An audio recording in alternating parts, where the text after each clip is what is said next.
Jadi hari ini Minggu 19 Februari 2023, saya beri tema tanda besar dan ajaib di langit. Saudaraku yang dikasih Tuhan, 7 malapetaka di mana Tuhan akan mengakhiri murkanya atas bumi, yaitu bumi yang tidak ada keadilan di dalamnya, bumi yang penuh dengan kecemaran, bumi yang penuh dengan hawa nafsu dan keinginan daging. Saudaraku, tanda besar dan ajaib di langit ini tertulis di dalam kitab Wahyu pasal 15 ayat 1 sampai 5. Ini adalah orang-orang yang berhasil mencapai kesempurnaan atau ruang Magudus. Orang-orang yang berhasil mencapai kesempurnaan ini akhirnya dijadikan menjadi satu tanda besar dan ajaib di langit, dengan pemimpinnya yang disebut sebagai 7 bintang atau 7 malaikat kalau di dalam Wahyu pasal 15 ayat 1 sampai 5. Ini orang-orang yang berhasil mencapai ruang Magudus, pemimpinnya 7 bintang dan jemaat-jemaat yang berhasil mencapai level rohani ruang Magudus. Saudaraku yang dikasih Tuhan, jadi mereka setelah harpaso di Wahyu pasal 12 ayat yang kelima, ini kemudian mereka digambarkan selanjutnya kondisinya di dalam Wahyu pasal 15 ayat 1 sampai ke 5. Jadi setelah harpaso itu mereka bukan nganggur ya saudaraku. Jadi ini kejadian setelah harpaso, orang-orang yang diangkat ketika Wahyu pasal 12 ayat 5 itu digenapi. Mereka ngapain saja saudaraku, nanti kita akan pelajari. Jadi ini satu studi firman yang singkat, kilat tetapi padat. Untuk permulaan kita akan membaca Wahyu pasal 12 ayat yang ke-5. Bu Tami, saya mohon membacakannya. Wahyu pasal 12 ayat yang ke-5. Maka ia melahirkan seorang anak laki-laki yang akan menggembalakan semua bangsa dengan gada besi. Tiba-tiba anaknya itu dirampas dan dibawa lari kepada Allah dan ke tahtanya. Amin. Saudaraku, jadi Wahyu pasal 12 ayat yang ke-5, ini yang dilahirkan ini bukan seorang wanita melahirkan seorang anak laki-laki, itu tidak, tetapi kelahiran besar dari gereja akhir zaman yang melahirkan orang-orang sempurna, di mana orang-orang sempurna ini kemudian langsung harpaso, dibawa lari kepada Allah dan ke tahtanya. Ini sesuai dengan apa yang dilihat Nabi Daniel. Saudaraku, Daniel pasal 7 ayat 13 sampai 14. Ini anak laki-laki yang dibawa kepada Allah dan ke tahtanya. Coba Ibu Tami dibacakan. Daniel pasal 7 ayat 13 sampai 14. Aku terus melihat dalam penglihatan malam itu, tampak datang dengan awan-awan dari langit seorang seperti anak manusia. Iya. Datanglah ia kepada yang lanjut usianya itu, dan ia dibawa ke hadapannya. Terus? Lalu diberikan kepadanya kekuasaan dan kemuliaan dan kekuasaan sebagai raja. Maka orang-orang dari segala bangsa, suku bangsa dan bahasa mengabdi kepadanya. Kekuasaannya ialah kekuasaan yang kekal, yang tidak akan lenyap, dan kerajaannya ialah kerajaan yang tidak akan musnah. Amin. Saudaraku, jadi yang ditulis di dalam Wahyu pasal 12 ayat 5 ini dulu juga dilihat Daniel di dalam kitab Nabi Daniel pasal 7 ayat 13 sampai 14. Saudaraku, jadi ini orang-orang yang sempurna yang dibawa oleh Allah langsung kepada Allah dan ke tahtanya. Yang harpaso dibawa langsung kepada Allah dan ke tahtanya. Ini sesuai juga dengan janji Tuhan lewat kitab Wahyu, di dalam Wahyu pasal yang ke-3 ayat yang ke-21. Ini kepada jemaat Laodikia. Ini jemaat yang terburuk. Jemaat yang terburuk kenapa justru dijanjikan harpaso, saudaraku? Ini mengandung arti bahwa orang itu jangan memandang keburukan ya, saudaraku. Sebab yang paling buruk dari hadapan manusia, yang menurut perhitungan manusia itu paling buruk, bisa dijadikan oleh Tuhan menjadi yang paling baik.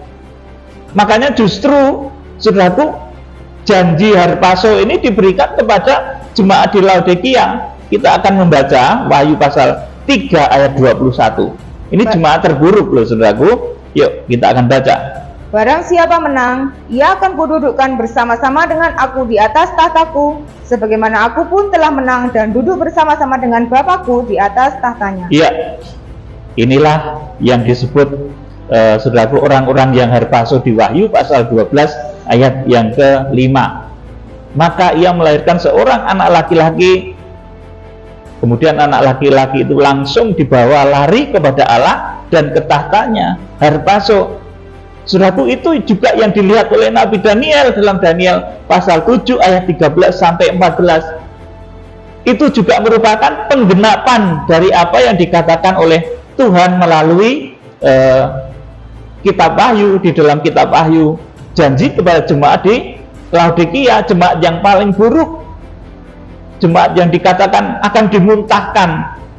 Tetapi kepada jemaat yang paling buruk ini justru Tuhan itu memberi sesuatu yang paling bagus, saudaraku, menjanjikan sesuatu yang paling bagus. Hai kamu, engkau yang paling buruk, yang paling banyak dosanya, kalau engkau bertobat, kalau engkau menang, engkau akan aku dudukkan bersama-sama dengan aku di atas tahtaku, sebagaimana aku pun telah menang dan duduk bersama-sama dengan Bapakku di atas tahtanya. Saudaraku, ini harpazo, saudaraku.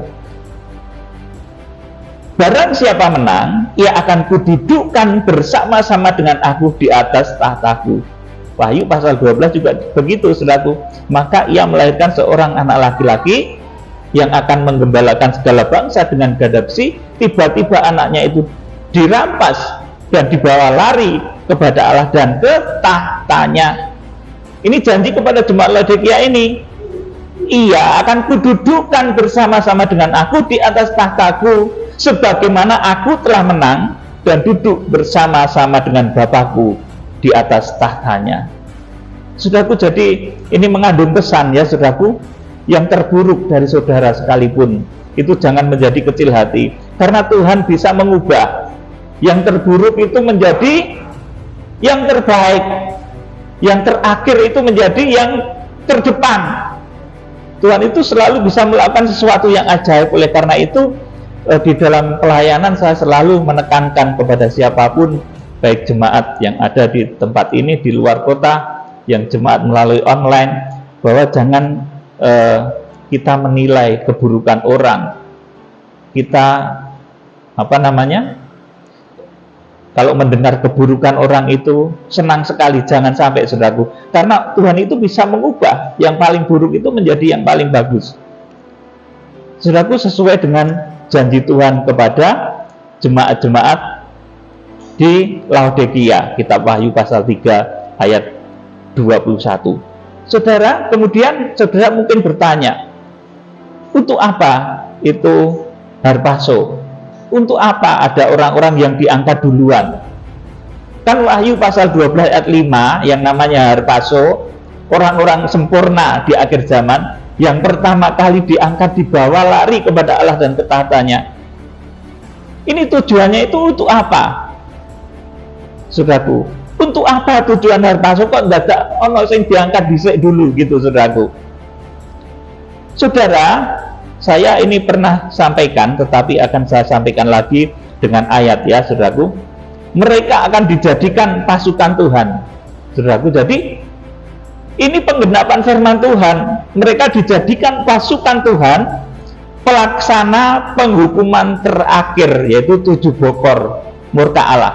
Dan tentunya ini saudaraku, yang melakukan adalah pemimpin-pemimpinnya yang disebut sebagai 7 malaikat sidang. Tetapi tidak lepas juga akan ada jemaat-jemaat yang bisa ikut harpazo itu. Tidak hanya 7 malaikat dengan 7 bokor murka Allah, tetapi ada orang banyak nanti. Kalau kita baca di dalam kitab Wahyu pasal 15 ayat 1 sampai 5. Nanti saudaraku, jadi harpazo, kenapa ada orang yang diangkat duluan?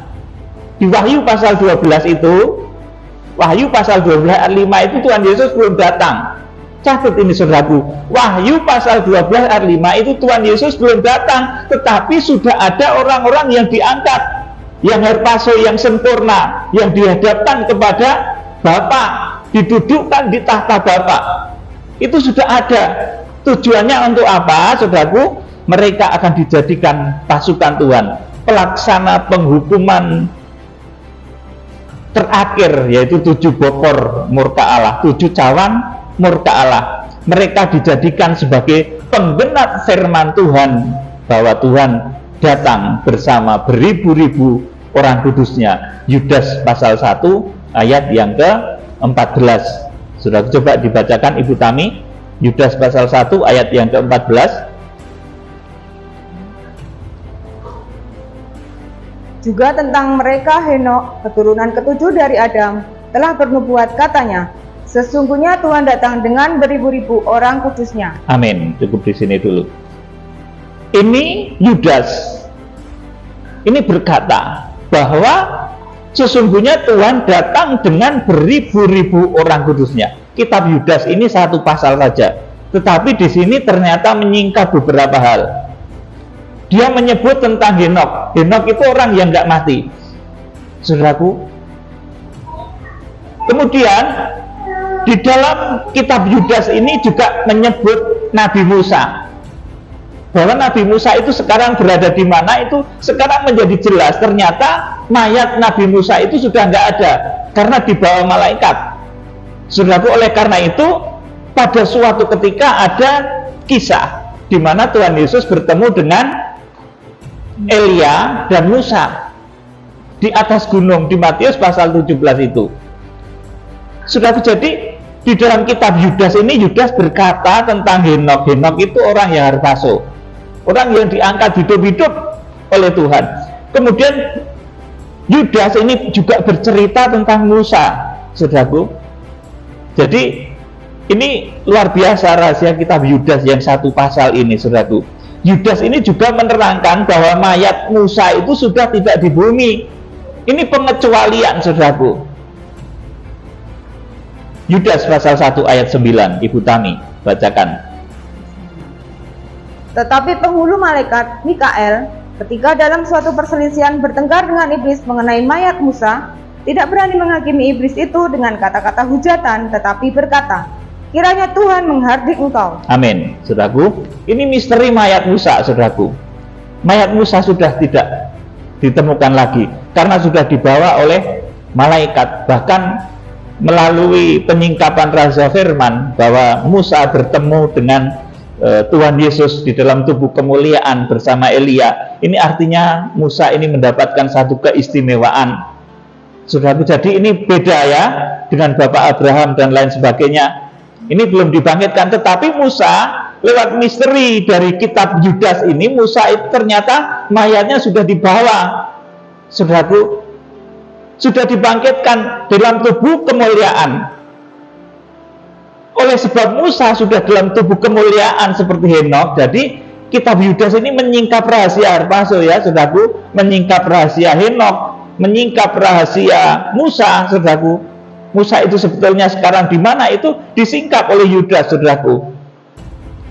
Oleh sebab Musa sudah dalam tubuh kemuliaan seperti Henok dan Elia, maka pernah suatu ketika ada pertemuan antara Tuhan Yesus, Musa, dan Elia di atas gunung. Ini tertulis di Matius pasal 17 ayat 1 sampai ke 5. Saudaraku, coba dibaca Ibu Tami. Matius pasal 17 ayat 1 sampai ke 5. Yesus dimuliakan di atas gunung. Iya, Yesus dimuliakan di atas gunung. 6 hari kemudian, Yesus membawa Petrus, Yakobus, dan Yohanes saudaranya, dan bersama-sama dengan mereka, ia naik ke sebuah gunung yang tinggi. Di situ mereka sendiri saja. Terus, lalu Yesus berubah rupa di depan mata mereka. Wajahnya bercahaya seperti matahari, dan pakaiannya menjadi putih bersinar seperti terang. Maka nampak kepada mereka Musa dan Elia yang berbicara dengan dia. Nampak pada mereka Musa dan Elia sedang berbicara dengan dia. Terus kata Petrus kepada Yesus, Tuhan, betapa bahagianya kami berada di tempat ini. Jika engkau mau, biarlah aku dirikan di sini 3 kemah, 1 untuk engkau, 1 untuk Musa, dan 1 untuk Elia. 5. Dan tiba-tiba sedang ia berkata-kata, turunlah awan yang terang menaungi mereka, dan dari dalam awan itu terdengar suara yang berkata, Inilah anak yang kukasihi, kepadanya lah aku berkenan, dengarkanlah dia. Amin. Saudaraku, jadi di sini ini mempertegas bahwa memang mayat Musa ini sudah diubah oleh Tuhan dalam tubuh kemuliaan, karena dia sudah bisa bertemu dengan Tuhan Yesus. Bersama-sama dengan Elia sudah menjadi sama. Elia dengan Musa sudah menjadi sama rupanya. Kalau Tuhan Yesus, saudaraku, memang luar biasa, bahkan sejak di dalam tubuh jasmani sudah bisa melakukan satu transformasi bentuk yang luar biasa. Tetapi saudaraku, untuk Musa dan Elia ini disingkapkan oleh Yudas, saudaraku, bahwa mengenai mayat Musa, saudaraku, tetapi penghulu malaikat Mikael ketika dalam satu perselisihan bertengkar dengan iblis mengenai mayat Musa, tidak berani menghakimi iblis itu dengan kata-kata hujatan, tetapi berkata, kiranya Tuhan menghardik engkau. Saudaraku, jadi mayat Musa ini sudah dibawa oleh malaikat Tuhan. Sekarang makanya di dalam Alkitab di Perjanjian Lama tidak pernah ditemukan kuburan Musa. Ya saudaraku, kalau ada orang yang berbicara bisa menemukan kuburannya Nabi Musa, ya saudaraku, itu bukan sesuai Alkitab kita. Kalau sesuai Alkitab kita, kuburan Musa tidak ditemukan, karena mayat Musa sudah dibawa oleh malaikat. Diterangkan oleh Yudas pasal 1 ayat 9 ini. Jadi Yudas ini juga menyingkapkan rahasia mengenai harpazo, mengenai orang-orang yang diangkat. Saudaraku yang dikasihi Tuhan, kemudian di Wahyu pasal 15 ayat 1 sampai 5 ini menerangkan aktivitas orang-orang yang harpazo. Kalau Wahyu pasal yang ke-14 ayat 1 sampai 5 itu menerangkan orang-orang yang diungsikan, yang Feogo. Wahyu pasal 12 ayat 6 dan ayat yang ke-14 itu aktivitasnya, saudaraku, di Wahyu pasal yang ke-14 ayat 1 sampai 5. Tetapi orang-orang yang harpazo, yang langsung dibawa lari kepada Allah dan ke tahtanya, itu suasananya di Wahyu pasal 15 ayat 1 sampai 5. Jadi berbeda ya saudaraku. Kalau yang diungsikan ke padang belantara pengungsian itu suasananya Wahyu pasal 14 ayat 1 sampai 5. Tetapi orang yang harpazo ini diterangkan di dalam Wahyu pasal 15 ayat 1 sampai 5. Ini kondisinya. Saudaraku, kita akan membaca, saudaraku, sebentar. Jadi Wahyu pasal 15 ayat 1 sampai 5 itu nanti di sana menerangkan aktivitas orang-orang yang harpazo dan yang diberi wewenang Tuhan untuk menghakimi bumi, sesuai dengan apa yang ditulis oleh Rasul Paulus dalam 1 Korintus 6 ayat 2 kemudian ayat yang ketiga. Jadi suatu ketika kita akan diberi wewenang untuk menghakimi bumi. Nanti puncaknya di Wahyu pasal 15 itu sudah ketika 7 malaikat dan 7 cawan murka Allah yang terakhir itu. Tetapi saudaraku, kita ini akan diberi wewenang untuk menghakimi bumi. Ini mulai setelah harpazo tadi, saudaraku. Kita akan membaca ini 1 Korintus 6 ayat 2 dan ayat 3 ya. 1 Korintus 6 ayat 2 dan ayat 3. Atau tidak tahukah kamu bahwa orang-orang kudus akan menghakimi dunia? Dan jika penghakiman dunia berada dalam tangan kamu, tidakkah kamu sanggup untuk mengurus perkara-perkara yang tidak berarti? Terus, tidak tahukah kamu bahwa kita akan menghakimi malaikat-malaikat? Jadi apalagi perkara-perkara biasa dalam hidup kita sehari-hari. Amin. Saudaraku, jadi kita, saudaraku, orang-orang yang harpazo tadi, saudaraku, dibentuk oleh Tuhan, dipersiapkan oleh Tuhan menjadi pasukan Tuhan yang di dalam 1 Korintus 6 ayat 2 dan ayat 3 ini dikatakan bahwa tidak tahukah kamu bahwa orang-orang kudus akan menghakimi dunia. Nah, saudaraku, ini makanya perlu harpazo, perlu diubah di dalam tubuh kemuliaan dulu, sebab kalau tidak di dalam tubuh kemuliaan mana bisa. Orang seperti saudara, orang seperti saya ini kalau tidak diubah dalam tubuh kemuliaan mana bisa. menghakimi para raja. Para raja itu salah, ada yang salah loh saudaraku di muka bumi ini. Para panglima itu ada yang salah juga di muka bumi ini. Yang berani menghakimi siapa kalau kita tidak berada di tubuh kemuliaan, kalau kita tidak berada di tubuh yang sudah diubahkan oleh Tuhan. Saudara, kita berbicara keliru saja sudah bisa menjadi sesuatu yang tidak baik, saudara. Oleh karena itu, penghakiman itu nanti terjadi ketika badan kita sudah diubahkan. Di Wahyu pasal 12 ayat yang kelima itu, maka amanat yang dikatakan Rasul Paulus, atau tidak tahukah kamu bahwa orang-orang kudus akan menghakimi dunia. Lah kalau dengan badan saudara yang sekarang ini, badan saudara yang kurus-kurus, saudaraku akan menghakimi para raja, ya diketawain orang, saudara. Badan saudara yang pendek-pendek, saudaraku, padahal raja-raja di luar negeri itu tinggi-tinggi, gagah-gagah, nggak akan bisa. Jadi 1 Korintus 6 ayat 2 dan 3, di mana kita akan dipercaya menghakimi dunia, menghakimi orang-orang yang keliru, saudaraku.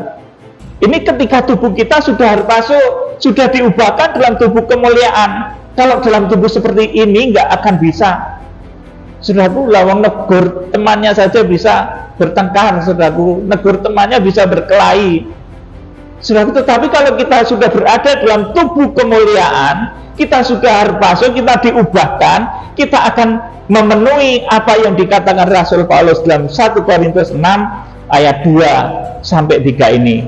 Atau tidak tahukah kamu bahwa orang-orang kudus akan menghakimi dunia? Jadi perlunya harpaso, perlunya orang-orang kudus itu diubahkan di Wahyu pasal 12 ayat yang kelima, langsung dibawa kepada Allah dan ke tahtanya. Itu supaya kita nanti bisa menghakimi dunia. Tubuh kita diubahkan di dalam tubuh yang dahsyat, transformasi tubuh dari tubuh yang hina ini menjadi tubuh yang dahsyat, tubuh kemuliaan yang kalau berucap saja bisa terjadi. Terjadilah gempa besar, terjadi betul, saudaraku. Terjadilah tsunami besar, terjadi betul. Terjadilah hujan api, terjadilah, saudaraku, terjadilah meteor yang jatuh dari bumi, dari langit, saudaraku, terjadi betul, saudaraku. Jadi pentingnya harpaso itu adalah supaya kita bisa memenuhi apa yang ditulis oleh Rasul Paulus bahwa orang-orang kudus akan menghakimi dunia. Saudaraku, dan jika penghakiman dunia berada dalam tangan kamu, tidakkah kamu sanggup untuk mengurus perkara-perkara yang tidak berarti? Tidak tahukah kamu bahwa kita akan menghakimi malaikat-malaikat? Jadi apalagi perkara-perkara biasa dalam hidup kita sehari-hari. Selanjutnya dibaca ayat 1 Korintus 6 tadi, ayat yang ke-9 dan ke-10. Atau tidak tahukah kamu bahwa orang-orang yang tidak adil tidak akan mendapat bagian dalam kerajaan Allah? Terus, janganlah sesat, orang cabul, penyembah berhala, orang berzina, banci, orang pemburit, pencuri, orang kikir, pemabuk, pemfitnah, dan penipu tidak akan mendapat bagian dalam kerajaan Allah.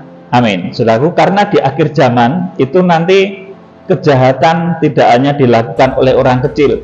Kalau kejahatan dilakukan oleh orang kecil, mencuri ayam, mencuri kambing, saudaraku, mencuri sepeda, itu hakim biasa, hakim dunia masih bisa menghakimi dengan baik. Tetapi coba, saudaraku, kalau kejahatan itu sudah mulai dilakukan oleh orang-orang besar, siapa yang berani menghakimi, coba, saudaraku? Kalau yang salah itu mungkin bupati, masih bisa ada yang berani menghakimi. Kalau yang bersalah itu gubernur, bisa masih dihakimi. Yang bersalah menteri bisa dihakimi. Tapi kalau coba yang salah itu misalkan rajanya gitu, saudaraku, tentu nggak akan berani. Oleh karena itu, saudaraku, di akhir zaman dikatakan Tuhan Yesus itu akan datang sebagai hakim yang adil, yang akan menghakimi semuanya. Dan kita menjadi bagian dari tubuhnya Tuhan Yesus Kristus yang diberi kewenangan untuk menghakimi dunia. Tetapi bukan di dalam tubuh kita sekarang ini. Kalau dalam tubuh kita sekarang ini, kita nggak akan bisa melakukan penghakiman seperti itu. Dan nanti para raja, para panglima itu, saudaraku, dari negara-negara hebat itu, saudaraku, itu banyak yang keliru, harus ditegur, saudaraku. Tetapi kalau saudara dalam badan yang seperti ini, tentu nggak akan bisa. Itu hanya bisa dilakukan ketika badan kita sudah diubahkan, mengalami transformasi menjadi tubuh kemuliaan. Pada saat itulah firman Tuhan digenapi, bahwa kita akan menghakimi, penghakiman dunia berada di tangan kamu. Kita juga akan menghakimi malaikat-malaikat. Saudara yang dikasihi Tuhan, ketika keadilan di bumi ini tidak berjalan, saudaraku, maka Tuhan akan menjalankan keadilannya. Ini satu peringatan dari firman Tuhan, ya. Kalau hakim-hakim di dunia mulai tidak bisa menetapkan keputusan dengan bijak, maka yang akan datang itu keputusan dari Tuhan. Dan kalau Tuhan yang memutuskan segala sesuatu, itu bisa terjadi gempa yang luar biasa, bisa terjadi bencana yang besar melanda satu negeri. Saudaraku, oleh karena itu saya menghimbau para hakim yang ada di dunia ini, kalau ingin negerimu, ingin wilayahmu terhindar dari bencana, putuskanlah segala sesuatu itu dengan bijaksana. Jangan karena tekanan manusia, jangan karena tekanan pemimpin, jangan karena tekanan rakyat, tapi putuskanlah dengan kebijaksanaan. Maka tempat saudara beranjak itu akan diselamatkan. Tetapi ketika terjadi penindasan terhadap kebenaran, hakim-hakim sudah tidak bisa lagi memutuskan perkara dengan benar, saudaraku, maka ini sudah dekat dengan berbagai macam bencana. Jadi ini satu peringatan, ya saudaraku, kalau suatu tempat ingin tempat itu terhindar dari bencana gempa, dari bencana tsunami, dari bencana apapun yang bisa dikerjakan oleh Tuhan, itu hendaknya hakim-hakim di tempat tersebut melakukan keputusannya dengan benar. Jangan karena tekanan massa, jangan karena tekanan pimpinan dan lain sebagainya, tapi putuskanlah segala sesuatu dengan hikmat yang benar, yang betul-betul adil. Sebab ketika keadilan di bumi itu tidak berjalan, maka Tuhan akan menjalankan keadilannya. Dan ini prakteknya nanti di Wahyu pasal yang ke-15. Itu karena nanti keadilan sudah tidak berjalan di muka bumi, saudaraku. Karena pada saat itu nanti pemerintahan berada di bawah kendali antikris, maka tidak akan ada pengadilan yang benar karena berada di bawah kendali antikris. Antikris siapa, saudaraku? Pemimpin jahat dunia yang akan menguasai dunia pada 1260 hari sebelum Tuhan Yesus Kristus datang. Saudaraku, maka ketika keadilan di bumi ini tidak berjalan, Tuhan yang akan menjalankan keadilannya melalui penghukuman 7 bokor murka Allah. Kita akan membaca di dalam kitab Wahyu pasal 15 ayat 1 sampai yang ke-4. Nyanyian mereka yang menang. Ya. Dan aku melihat suatu tanda lain di langit, besar dan ajaib. 7 malaikat dengan 7 malapetaka terakhir, karena dengan itu berakhirlah murka Allah. Terus. Dan aku melihat sesuatu bagaikan lautan kaca bercampur api, dan di tepi lautan kaca itu berdiri orang-orang yang telah mengalahkan binatang itu dan patungnya dan bilangan namanya. Amin. Sampai di sini dulu. Jadi ini selain ada 7 bintang, dan aku melihat suatu tanda lain di langit besar dan ajaib, 7 malaikat dengan 7 malapetaka terakhir. Ini tokoh hamba-hamba Tuhan yang disebut sebagai 7 bintang di Wahyu pasal yang ke-1 ayat yang ke-16. Ini yang disebut juga dengan 7 malaikat sidang di Wahyu pasal 2 dan pasal 3. Ini yang disebut juga sebagai 7 guru di Wahyu pasal yang ke-10 ayat 1 sampai ke-4. Kemudian saudaraku, di Wahyu pasal yang ke-15 ini mereka disebut sebagai 7 malaikat yang membawa 7 malapetaka terakhir, saudaraku. Ini tokohnya. Kemudian ada yang mengikutinya juga, saudaraku. Ini ayat 2. Ini orang-orang yang harpaso ini ternyata juga ada jemaat-jemaat. Ayat 2, perhatikan baik-baik. Dan aku melihat sesuatu bagaikan lautan kaca bercampur api, Dan di tepi lautan kaca itu berdiri orang-orang yang telah mengalahkan binatang itu dan patungnya dan bilangan namanya.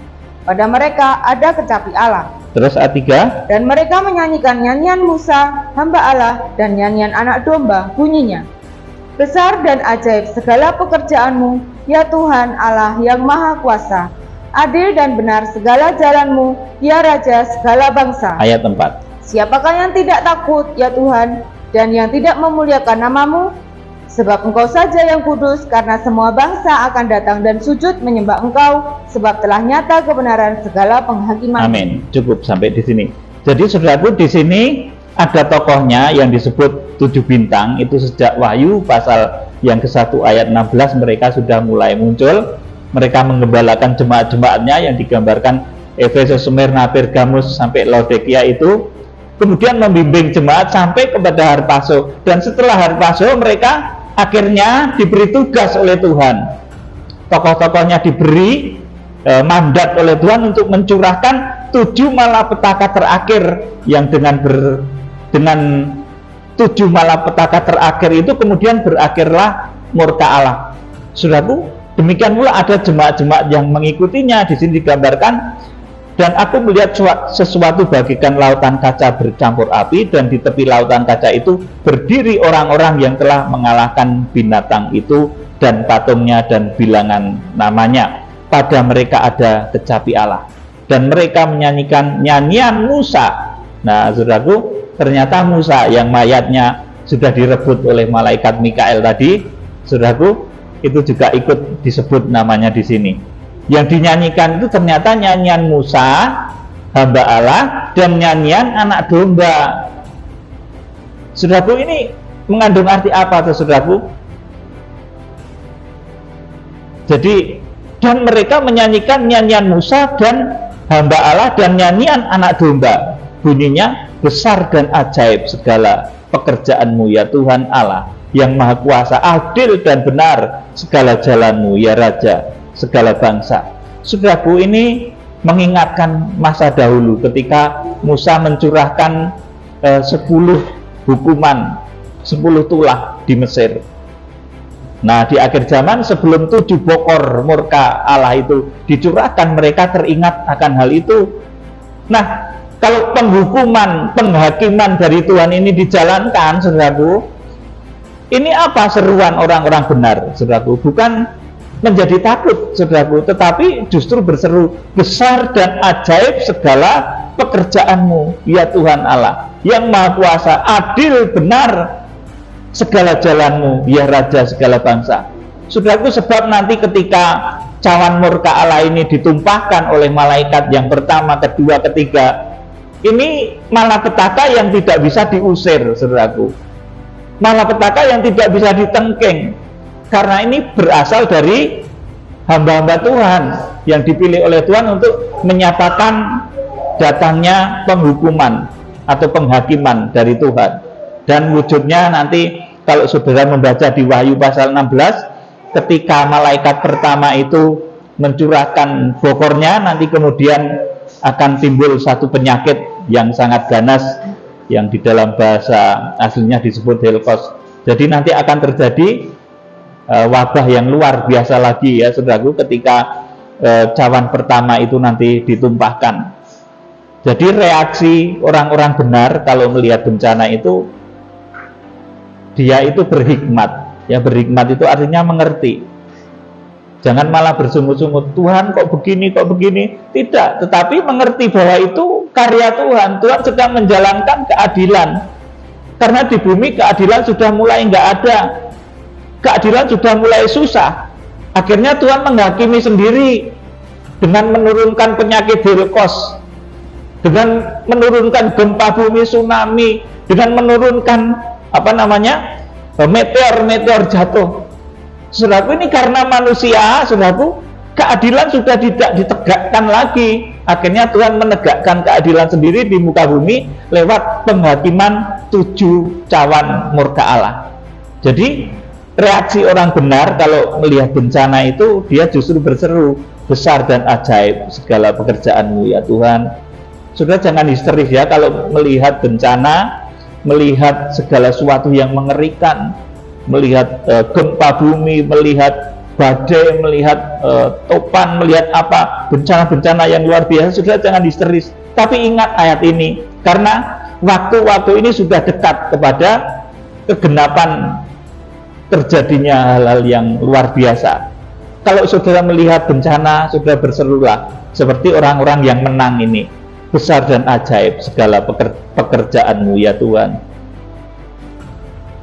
Besar dan ajaib pekerjaanmu ya Tuhan Allah yang Maha Kuasa. Adil dan benar segala jalanmu ya Raja segala bangsa. Jadi tidak bersungut-sungut, tidak menolak, tidak menghujat Tuhan juga, saudaraku, tapi ngerti bahwa ini bentuk penghakiman Tuhan. Karena di bumi sudah tidak ada keadilan, maka Tuhan menjalankan keadilannya. Adil dan benar segala jalanmu ya Raja segala raja. Saudara, kita akan mengenang nyanyian Musa, kitab Keluaran pasal 15. Ini ayat terakhir ya, saudaraku. Keluaran pasal 15 ayat 1 sampai 7.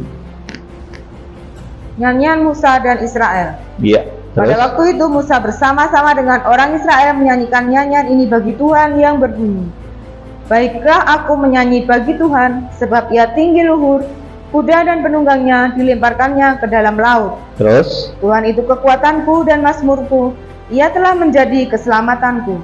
Ia Allahku, kupuji dia, ia Allah Bapakku, kuluhurkan dia. Ayat 3. Tuhan itu pahlawan perang, Tuhan itulah namanya. Terus, kereta Fir'aun dan pasukannya dibuangnya ke laut, para perwiranya yang pilihan dibenamkan ke dalam laut teberau. Ayat 5. Samudra raya menutupi mereka, ke air yang dalam mereka tenggelam seperti batu. Ayat 6. Tangan kananmu Tuhan mulia karena kekuasaanmu, tangan kananmu Tuhan menghancurkan musuh. Ayat 7. Dengan keluhuranmu yang besar, engkau meruntuhkan siapa yang bangkit menentang engkau melepaskan api murkamu yang memakan mereka sebagai tunggul gandum. Amin. Cukup di sini. Jadi saudaraku, pada ayat 1 ini nyanyian Musa ya, ini pada waktu itu Musa bersama-sama dengan orang Israel menyanyikan nyanyian ini bagi Tuhan. Jadi Musa itu gemar nyanyi ya. Saudaraku, nggak tahu suaranya itu merdu apa tidak gitu. Tapi kalau menurut orang-orang yang suaranya paling merdu itu Raja Daud ya, saudaraku. Tapi ternyata Musa itu ya nyanyi, saudaraku, suka menyanyi, suka memuji Tuhan. Pada waktu itu Musa bersama-sama dengan orang Israel menyanyikan nyanyian ini bagi Tuhan yang berbunyi, baiklah aku menyanyi bagi Tuhan, sebab ia tinggi luhur, kuda dan penunggangnya dilemparkannya ke dalam laut. Musa ingat ketika dikejar oleh Fir'aun, Musa mendapatkan kemenangan. Kemudian Tuhan itu kekuatanku dan mazmurku, ia telah menjadi keselamatanku, ia Allahku, kupuji dia, ia Allah Bapakku, kuluhurkan dia. Tuhan itu pahlawan perang, Tuhan itulah namanya. Kereta Fir'aun dan pasukannya dibuang ke laut, para perwiranya yang pilihan dibenamkannya ke dalam laut teberau.